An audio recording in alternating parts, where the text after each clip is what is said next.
Hinamon ni former Governor Luis Chavez Singson si Pangulong Ferdinand Marcos Jr. na magbitiw na sa puwesto upang hindi umano ito lubos na kamuhian ng mga Pilipino at hindi anya matulad sa kaniyang mga magulang. Tunghayan ang ulat mula kay Rhea Belmedina. Nagsagawa ng press conference dito sa isang restaurant sa Ermita ang Manila City Halls Reporter Association o MACRA kasama si former Ilocos Sur Governor Chavez Singson kung saan ay kanyang isiniwalat ang mga kaganapan sa loob ng gobyerno bunsod ng walang katapusang korupsyon sa bansa.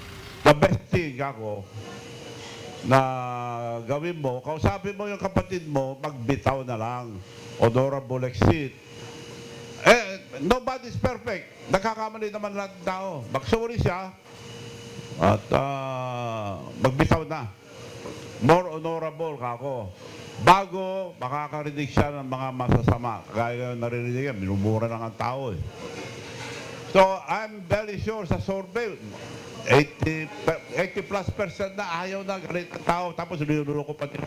Ayaw magbitaw, we have to force. Yan ang binitawang salita ni Singson sa kanyang pahayag sapagkat aniya kinabukasan na ng kabataan ang ninanakaw ng Administrasyong Marcos. Dagdag pa nito, hindi kaduwagan ang pagbitiw sa pwesto sa halip ay pagmamalasakit sa taong bayan dahil sa kabiguang hindi nasolusyonan ang mga suliranin sa bansa. Para maisakatuparan ang kapayapaan, tinukoy rin ni Singson ang hukbo ng militar na maging kakampi ng taong bayan lalo na sa mga kasalukuyang rally. Aniya, huwag itong saktan bagkus ay ipaglaban at bigyan ng proteksyon. In the Constitution, palagi mong sinasabi, the military is supposed to protect the people and the state. Nakakagulo na nga ang Pilipinas, dapat protektahan nila. Yung mga nagrarally, protektahan nila. Huwag huhuliin. Paglilinaw pa ni Singson, hiling niya lamang ay peaceful movement at hindi ang pagbaliktad o withdrawal ng mga militar laban sa Pangulo. Hiling pa ng ex-governor para sa mga kabataan na gumising at ipaglaban ang nasasakupan. Iwan na muna ang kanya-kanyang grupo at ambisyon at magtuon sa kapakanan ng bansa. Panawagan pa ni Singson sa mga kabataan, susuportahan niya ito kung sakaling mag-rally, basta sama-sama dahil naniniwala siyang ang kabataan ang pag-asa ng bayan. Rhea Belmedina, nag-uulat para sa Golden Nation Network.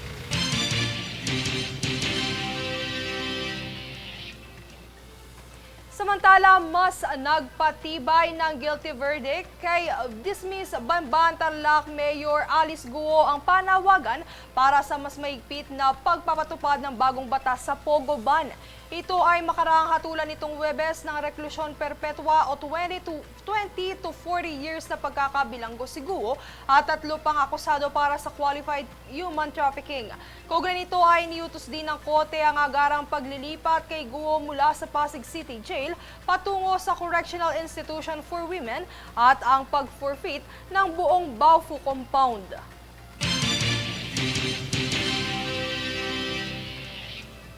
Ipinahayag naman ni Ombudsman Jesus Crispin Remulla na maaaring makasuhan si dating House Speaker Martin Romualdez sa loob ng 6 hanggang 9 na buwan kung mapapatunayang may ebidensya laban sa kanya kaugnay ng umano'y katiwalian sa flood control projects. Ibinunyag din ni Remulla na personal siyang tinawagan ni Romualdez upang igiit na wala itong umanong kaugnayan sa kontrobersiya. Tiniyak naman ng Ombudsman na ebidensya pa rin ang susundin ng pamahalaan sa investigasyon kahit sino pa ang maapektuhan.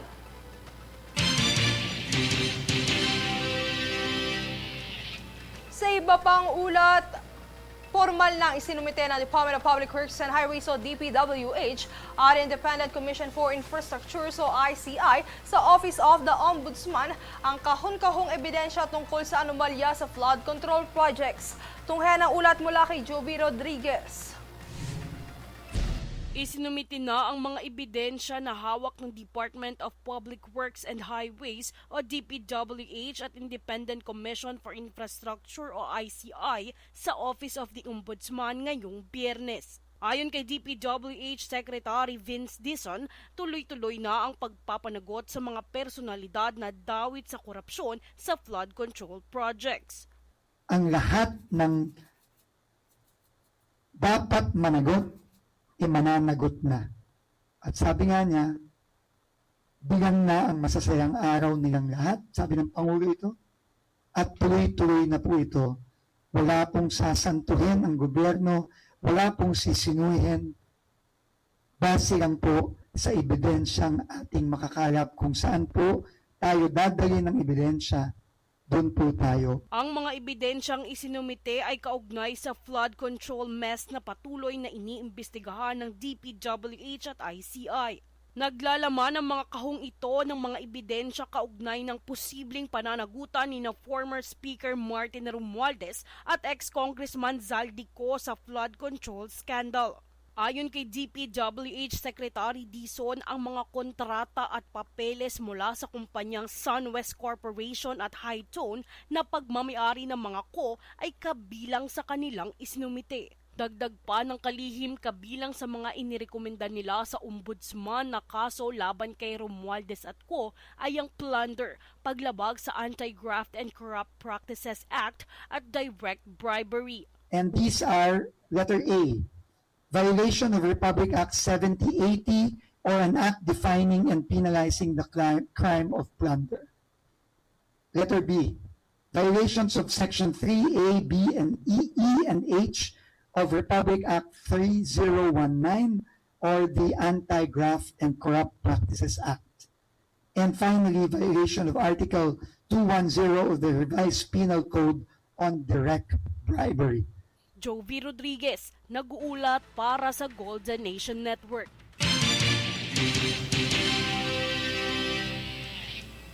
Sa kaugnay na ahensya, tuloy ang pagbawi ng Department of Public Works and Highways o DPWH sa ninakaw na pera sa taong bayan ng mga sangkot sa irregularidad mula sa mga proyektong pang-imprastruktura. Ayon kay DPWH Secretary Vince Dizon, inaasahang nasa mahigit 100 milyong piso ang maaaring mabawi ng pamahalaan mula sa ipinasubastang mga sasakyan ng mga diskaya. Pagtitiyak ng kalihim, marami pang ari-arian na ninakaw ang patuloy na hahabulin ng pamahalaan upang maibalik ito sa taong bayan.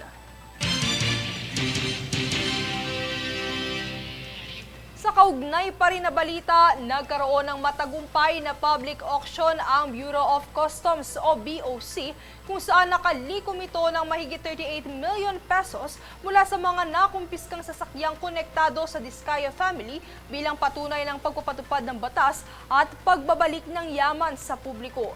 Tiniyak ng BOC at ng mga dumalong opisyal mula sa DOF, ICI, DPWH, LTO, BIR at COA ang transparency ng proseso at ang malinaw na mensahe na mananagot ang sinumang lalabag sa batas.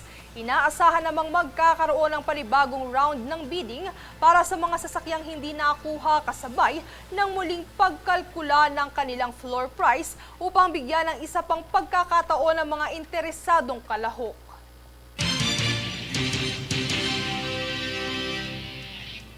Sa kabilang banda, ipinag-utos ng Department of Transportation o DOTR sa pamunuan ng Metro Rail Transit Line 3 o MRT3 na mas paigtingin pa ang safety protocol nito matapos magkaroon ng technical glitch ang isang tren nitong Martes. Ayon kay DOTR Acting Secretary Giovanni Lopez, dapat tiyakin ang kaligtasan ng mga pasahero at sundin ang safety standard maging ang best practices sa mga rail lines gaya ng ginagawa sa Japan. Dapat din umano na mag-deploy ng trained marshals, Philippine Coast Guard personnel at security teams na aalalay sa mga mananakay.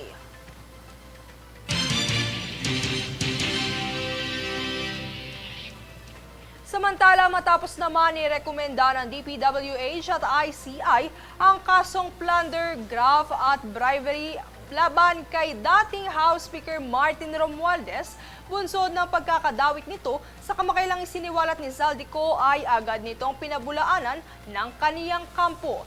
Naritong ulat mula kay Jade Buhoy. Sa tumitinding kaso tungkol sa anomalyang kinasasangkutan ni dating House Speaker Martin Romualdez ukol sa pondo ng pamahalaan ay nagbigay ito ng pahayag sa pamamagitan ng kanyang abogado. Nagpahayag ang kampo ni dating House Speaker Martin Romualdez na walang sapat na basihan ang pagdawit sa kanya sa umano'y flood control project ng mga anomalya. Ayon pa kay Attorney Adi Fajardo, walang sinumpaan o kredibleng ebidensya na nag-uugnay sa kanya sa anumang irregularidad at malinaw umano ang konsensya ng mambabatas. Giit ng abogado, wala ni isang opisyal, kontratista o testigo ang nagturo sa kanya sa anumang pagkakamali. Sinabi rin ni Romualdez na ayaw niyang sagutin ang pahayag ni dating Representative Saldico dahil hindi ito ginawa sa ilalim ng panunumpa at walang bigat sa hukuman. I willingly submitted myself to the ICI's fact-finding process, appeared voluntarily, and remained in the country. Throughout all these proceedings, no sworn or credible evidence has ever linked me to any irregularity, and again, my conscience remains clear. Idinagdag ng kanyang kampo na handa siyang makipagtulungan sa anumang legal na proseso.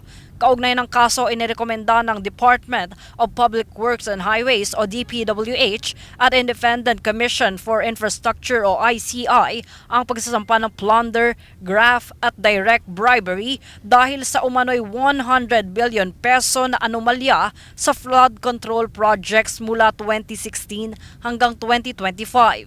Iniugnay dito ang mga kontratang ibinigay sa mga kumpanyang Hightone at SunWest na konektado kay Ko. Isa ring security aid ang nagsabing naghatid umano siya ng mga bag na may pera sa mga bahay ni Ko at Romualdez. Ipiniliwanag naman ng kampo ni Romualdez na ang mga alegasyon ay hindi pa napapatunayan at kailangan pang dumaan sa masusing investigasyon ng ombudsman. Tiwala ang dating speaker na lalabas ang katotohanan kapag sinuri ang lahat ng dokumento at testimonya ng patas. Jade Buhoy, nag-uulat para sa Golden Nation Network.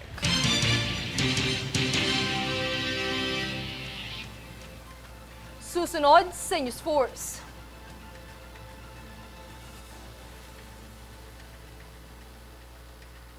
PNP, nasabata mahigit 133 million pesos na cocaine sa Palawan.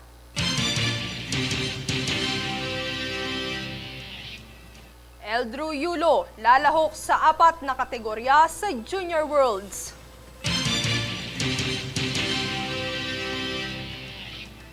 Mga pulisiya ni Trump, makakatulong sa pagbaba ng presyo ng gasolina at tax sa kanilang bansa. Manatiling nakatutok para sa higit pang mabalita sa pagbabalik ng News Force.